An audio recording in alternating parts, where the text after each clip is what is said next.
Pues, primero que todo, muy buen día. Muchas gracias por invitarme a compartir este espacio de las jornadas del Consejo Latinoamericano de Ciencias Sociales, capítulo Venezuela, y a compartir también reflexiones, ideas en torno a lo que se ha llamado la crisis sistémica y las alternativas, sobre todo las alternativas para la producción de la vida, tal como se enuncia en el nombre de esta mesa.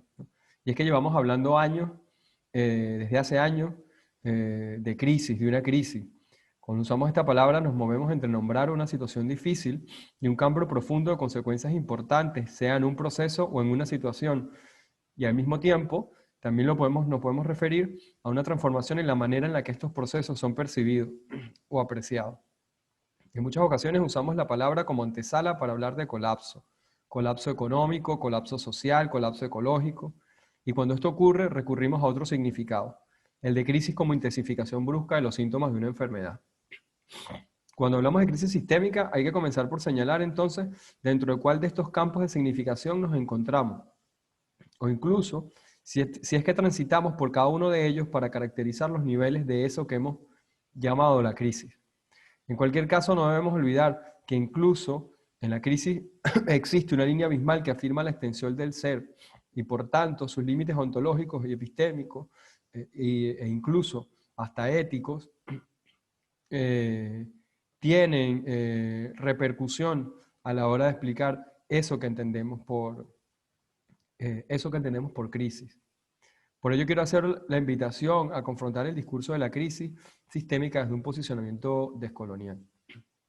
Si partimos de que el mundo moderno colonial se estructura a partir de una primera separación entre el mundo espiritual y el mundo material, una decisión que luego se seculariza en la divisoria entre la razón y el cuerpo, y que permite clasificación o construir clasificaciones que parten de diferenciar lo humano de lo no humano, debemos tener también en cuenta la pregunta sobre cuándo algo puede llegar a denominarse como una crisis o como crisis. Y es que la crisis es una cuestión del ser.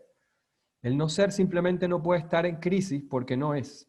De modo que las brutales condiciones a las que son condenadas aquellas poblaciones que habitan más allá de la zona del ser no son nombradas como crisis. Mucho menos son zonas donde el ser colapsa. Todo lo contrario, son territorios para la afirmación de este último. En tal sentido, si hablamos de crisis, es porque atravesamos una situación que afecta al ser. Por tanto, vendría bien preguntarse en qué consiste la afectación de este.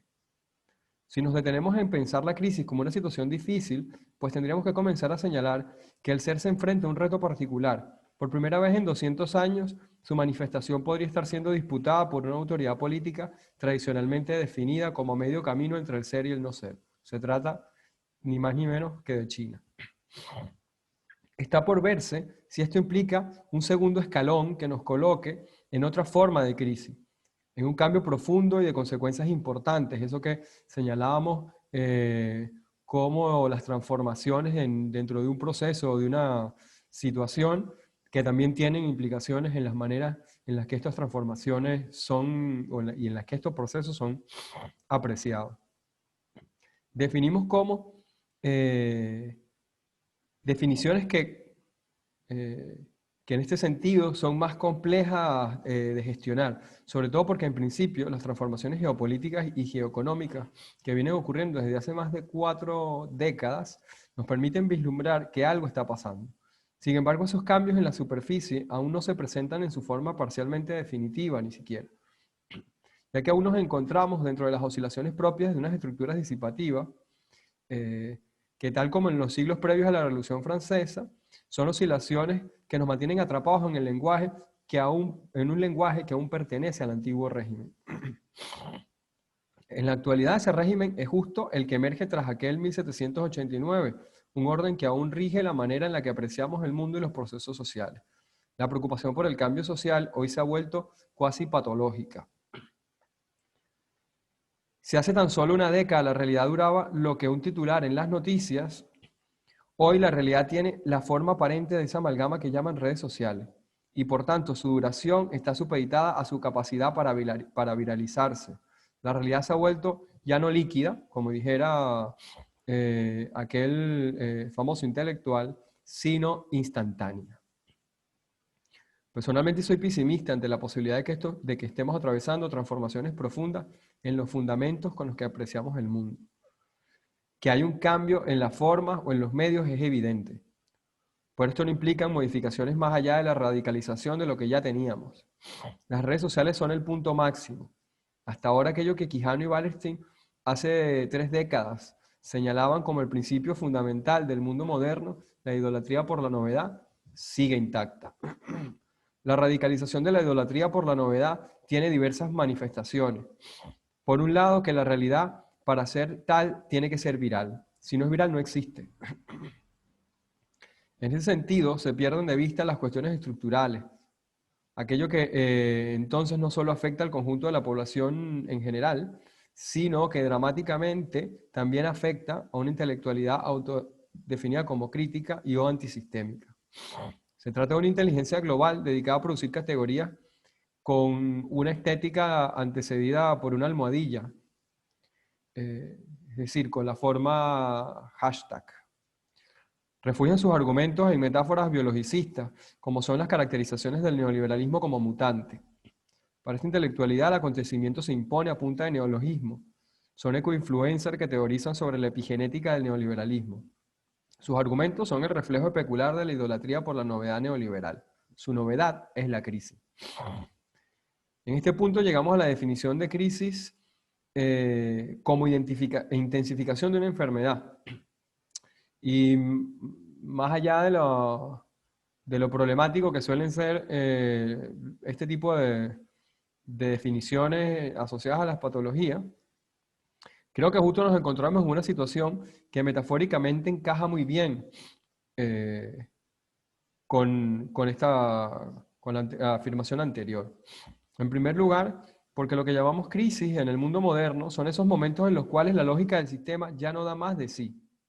Las instituciones que hacían posible su reproducción les son insuficientes. Por lo tanto, las dinámicas de acumulación ya no solo comienzan a afectar a los de siempre, sino que además se presentan en lugares en los que antes no se les veía. Como señalé antes, llamamos crisis a las situaciones difíciles que atraviesa el ser. Fuera del ser no hay crisis, hay pobreza, subdesarrollo, salvajismo, pero no crisis. ¿Crisis sistémica? Claro que sí. Hoy más que nunca vemos cómo personas que se mantenían colgadas de una mano a la ventana de la casa del ser son arrojadas por el precipicio de la pobreza, de la miseria y de la desesperanza. Pero de igual manera no nos engañemos.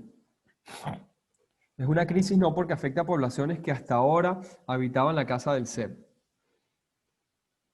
Así fuese porque estas poblaciones se colaron por la ventana, como es el caso, por ejemplo, del sur de Europa, por la península ibérica, Italia, Grecia. Pero sin embargo, lo más dramático es que vivimos una crisis de la vida, producto de la radicalización de la no ética del sistema. Pero esta crisis de la vida no es algo nuevo. Es una crisis que se intensifica, pero no es una novedad. Porque este sistema, en su lógica, en su fundamento, justamente pone en tensión la vida. Y lo vemos de manera casi pornográfica cuando leemos las noticias y vemos los debates en torno a cómo gestionar la situación global que ha generado la expansión del coronavirus, donde hay un consenso que entiende que estamos en una guerra contra un enemigo invisible. Y si estamos en una guerra contra un enemigo invisible, pues no hay otra alternativa, sino que asumir la dinámica belicista para defendernos. En primer lugar, frente al primer ataque sorpresa, la defensa iba en torno a tratar de mantener intacta todas las infraestructuras que permitían garantizar la protección, entre comillas, de las poblaciones.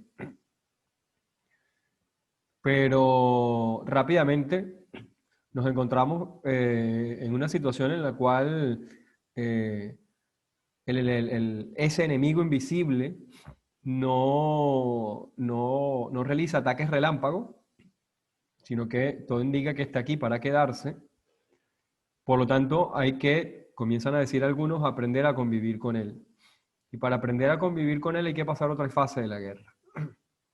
Ya no se trata de defender rápidamente la infraestructura, sobre todo de aquellos lugares donde se encuentran los que combaten en la primera línea, y estoy usando todo este tiempo en esta sección de la presentación, los términos que se usan, que se han venido usando regularmente en la opinión pública para nombrar la actual situación. Y, por supuesto, en toda esta retórica belicista, como el proyecto moderno se presenta como un proyecto emancipatorio, se autodefine como un proceso emancipatorio, nadie se atreve a decir que estamos frente a una situación en la cual hay que decidir si salvamos vida o salvamos eso que llaman economía, que no es otra cosa sino la economía de mercado.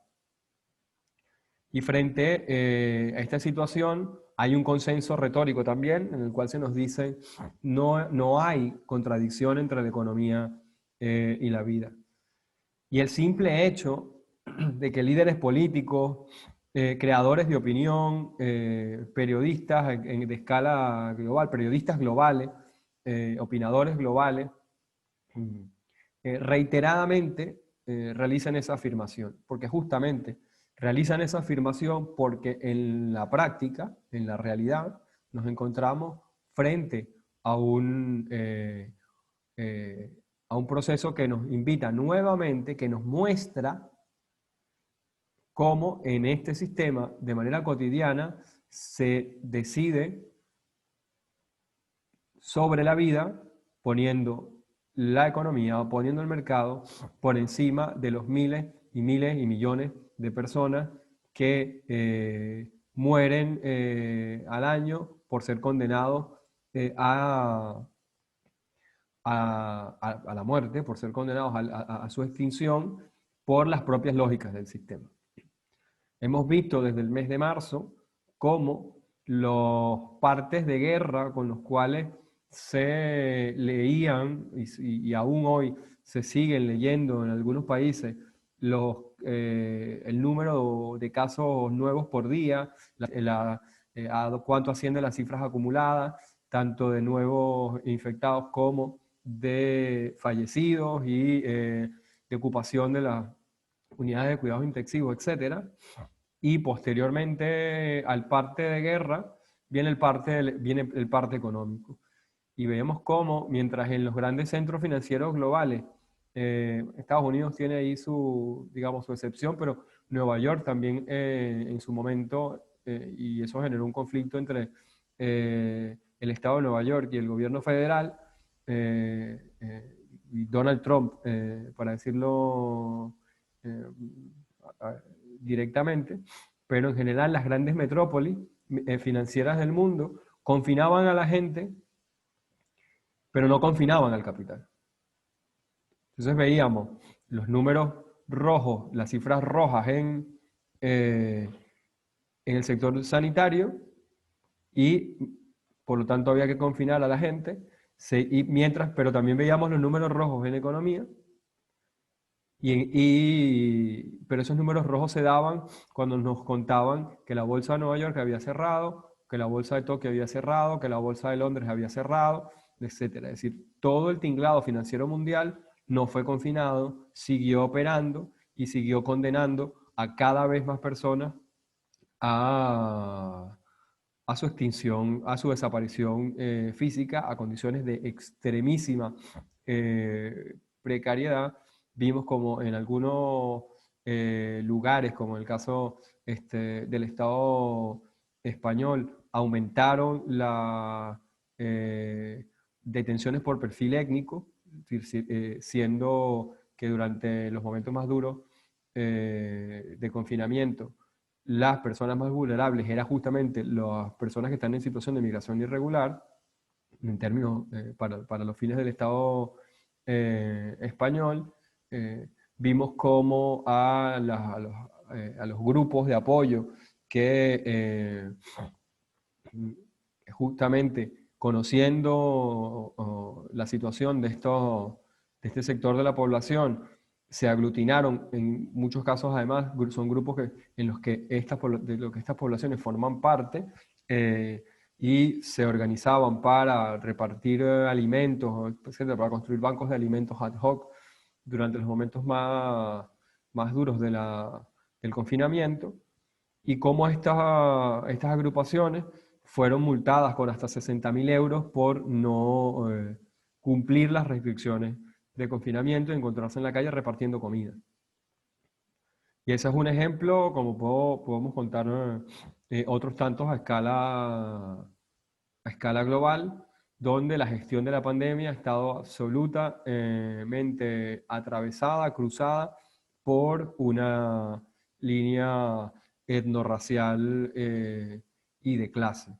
Se cierran los bares, pero no se cierran las fábricas,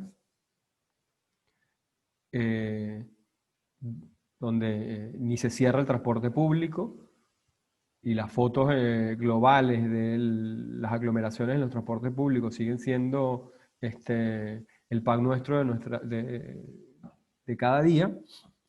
Pero como hay que confinar a las personas, pero no hay que confinar al capital, pues de esto no se habla y de esto no se discute. Así que si veníamos diciendo que desde hace algunos años que estábamos en una crisis sistémica, que es una crisis que pone en tensión la vida, diría en primer lugar que a mi juicio no es la crisis sistémica lo que pone en tensión la vida, es justamente el sistema el que pone en tensión la vida, que la búsqueda permanente del momento de ruptura, de la coyuntura que crea el nuevo momento, el nuevo ciclo, etcétera, nos mantiene entrampados en una retórica que nos aleja de ver que si en estos momentos la vida está puesta en tensión es justamente porque el sistema se realiza en toda su magnificencia, se realiza en toda su lógica.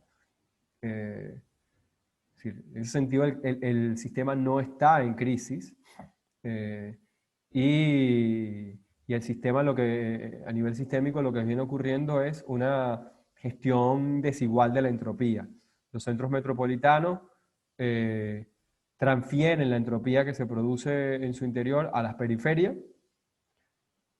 cargan a las periferias con su entropía. Esto produce y condena a las periferias ya no solamente a lo que antes se llamó el subdesarrollo, la pobreza, la exclusión social, etcétera, a relaciones de intercambio desigual, sino condena a la periferia a ser territorios de muerte sistémica. Territorios de muerte sistémica que se acompasan con una estrategia geopolítica con la que viene avanzando Estados Unidos desde hace ya algunos años, y es que no pudiendo reconstruir, entre comillas, los gobiernos en Medio Oriente, desde que se inicia la Segunda Guerra de Irak con George W. Bush, una suerte de nuevo Vietnam, con la diferencia de que ahora no les importa si salen derrotados, ahora no les importa si no logran su objetivo. Entran a un país, destruyen el país, sacan beneficios de ese proceso de destrucción, se retiran cuando se retiran, el país queda destruido y ellos sacan miles de millones de dólares de esos procesos de destrucción. Si ya no les importa ni siquiera reconstruir los territorios que destruyen. Lo vemos en Siria, lo vemos en Egipto, lo vemos en Libia, es un caso dramático, también un caso pornográfico, de esta locura de muerte en la que estamos sumergidos. Y lo que veremos en los próximos meses, cuando ahora se están tomando medidas muy parecidas, aunque más flexibles que las que se tomaron al inicio de la pandemia en regiones como Europa, veremos si esta vez no solo van a continuar por la senda de no confinar al capital, que estoy seguro que eso va a seguir siendo así. Al capital no lo van a confinar, pero el confinamiento de las poblaciones va a tener está teniendo otro tratamiento. Y seguramente pasaremos a hacer daños colaterales. No hay que ser un experto en análisis de discurso para mirar cómo desde el mes de mayo en la opinión pública mundial había, y en los países que tomaron las medidas más duras de confinamiento, había un interés y una presión económica detrás porque se desescalara el confinamiento lo más rápido posible y lo más pronto posible, con las consecuencias que eso está teniendo en los lugares en los que esto ocurrió. Vimos lo que pasó en Israel, vimos lo que está pasando ahora mismo en toda Europa, especialmente en la península ibérica, pero en toda Europa, razón por la cual ya Francia ha tenido que confinar. Primero confinó Irlanda, en España van por el mismo camino. Se espera que las medidas que se están tomando hoy día no tengan mayor repercusión y dentro de 15 días haya un confinamiento total, sino antes, un confinamiento a lo marzo. Pero lo que está detrás y lo que se debate en estos países es justamente cómo parar, cómo detener la pandemia sin afectar en la movilidad del capital. Cómo detenemos la movilidad de las personas sin detener la movilidad del capital. Lo que queda en relieve, justo lo que decía antes, y con esto voy cerrando, que no es verdad que frente a la salud no esté la economía. Es decir, en estos momentos ese es el debate, salud o economía. Y en medio de la pandemia, las alternativas o la alternativa para la vida, para la reproducción de la vida, cada vez está quedando más lejos. Y cada vez está quedando más lejos, y quizás disculpen un poco el tono de pesimismo, pero esas alternativas están cada vez quedando más lejos en la medida en que estamos presenciando procesos de mayor atrincheramiento, proceso de... Si antes se levantaban murallas, ahora se están levantando muchas más murallas con la excusa de no facilitar la movilidad social, y todo esto amparado por la lógica que tiene como imperativo resolver la necesidad de que el capital siga teniendo movilidad, pero al mismo tiempo reducir la movilidad de las personas. Y lo que esto va a tener como consecuencia en las grandes cantidades en las grandes masas de trabajadores y trabajadoras que en el mundo y en los lugares donde se están tomando estas decisiones son arrojados literalmente a la basura. Y ese es el panorama, digamos, un tanto pesimista que veo ahora mismo con respecto a eso que llamamos crisis sistémica, que la entiendo como la radicalización de los síntomas, la realización máxima del sistema. Marshall Salim un antropólogo que personalmente tiene unos argumentos con los que me siento muy identificado, planteaba que justo en las coyunturas es cuando conocemos realmente lo que una sociedad es estructuralmente. Así que lo que estamos viendo ahora es precisamente que el debate es frente a la vida, la economía, de modo que lo que nos está mostrando el sistema es que desde siempre eh, la vida es una alternativa, no una condición para todo lo demás. Y frente a tener que decidir por la vida, sobre todo la vida de las grandes mayorías, o por la vida de los agentes del mercado, pues es evidente a favor de quién se están tomando, eh, se están tomando las medidas, ¿no? Y cuando algunos gobiernos, sobre todo en la Unión Europea, pero en América Latina también, han seguido el mismo camino muchos de nuestros gobiernos, siguen el lema de que no se quede nadie atrás. eh, desde Venezuela, uno recuerda aquel juego infantil, ¿no? De los de adelante corren mucho y los de atrás se quedarán, porque siempre son los que se quedan. Y en esta oportunidad no está siendo, no está siendo distinto. Y en ese sentido, de nuevo, disculpen el tono pesimista, pero lo que, digamos, el recorrido que se hace por lo que está ocurriendo en el planeta a partir de la pandemia y la manera que se está gestionando no deja mucho margen, eh, más allá de cuestiones que sí son para celebrar y que sí son para ser medianamente optimistas, y es que en el medio de esta situación, pues en América Latina hayamos visto los resultados que tuvimos, que se obtuvo que se han obtenido en Bolivia, y lo que ha ocurrido también recientemente en Chile.